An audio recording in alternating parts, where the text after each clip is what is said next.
היי חן. חן, שלום. היי. אנחנו ראינו כמה השקעת במהלך התקופה האחרונה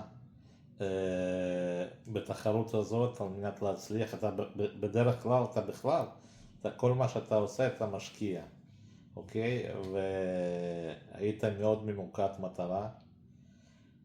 בימי החופש שלך, בימי שישי, שבתות, מוקדם בבוקר היית קם, הולך להתכונן, לרוץ, להשקיע על מנת להצליח.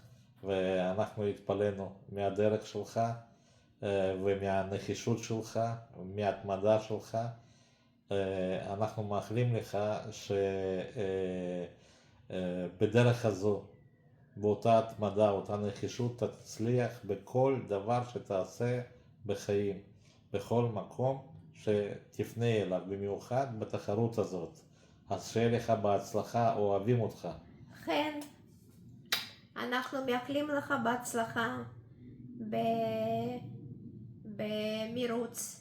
זה נראה לי מרוץ של החיים, כי אתה באמת השקעת המון זמן, ואנחנו רוצים שתצליח, ובעיקר תהנה מהחוויה. אנחנו מאחלים לך המון המון בהצלחה. אתה בעצם ספורטאי של כל המשפחה. אתה עושה ספורט בשביל כולנו.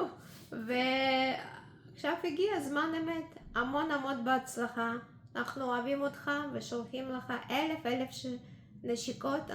אנחנו פה בארץ נחזיק לך אצבעות ושמור 3, על 4, עצמך. בהצלחה. בהצלחה.